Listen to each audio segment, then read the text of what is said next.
Guys, I've almost interrupted you really talking about change and the future. When you look at this event and look at travel industry in general, what is your feeling about change in the future?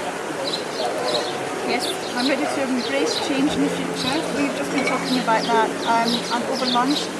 The mix between technology and people, what's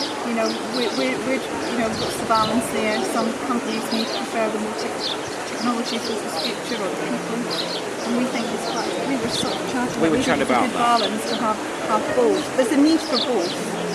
I think there's also a need to understand that you don't need to be driven into change by marketeers. You need to be driven into change by what is required and not what people think is required. And I think the bit about engagement with people is massively important. We were talking about getting youngsters engaged, not just youngsters our age. We're all people also, now. What I thought came out today, which is sometimes last time the food chain is the actual business traveller. That we're so busy with procurements or our supplier deals or internal costs. The end user. What do they want? The end user actually could be last on the list.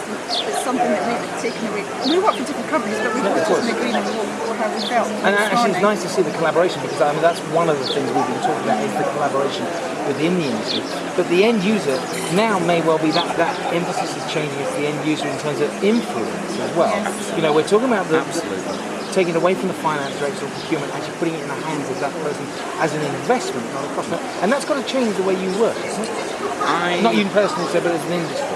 Except for the way we deliver the service, because at the moment we are working to quite extreme P&Ls or contracts, which can affect the level of service.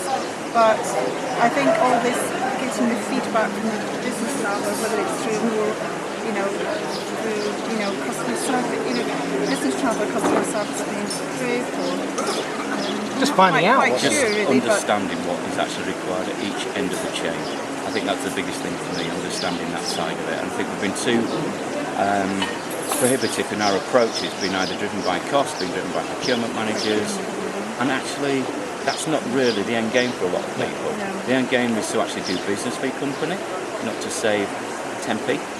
But to actually probably drive up another £1 million sales. And these guys, they're on 70, 80, 90 pounds a second, some of these guys. Do you really want them doing that? Do you really want them doing that sort of work? Or you've got people who can do that better and quicker and far more effectively?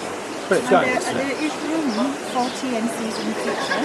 Lots of room, lots of different specialists. Again, we both do the different services, don't we? You're more in the marine and oil and gas. We're in a more corporate field. But so I think there is a strong future for TMCs.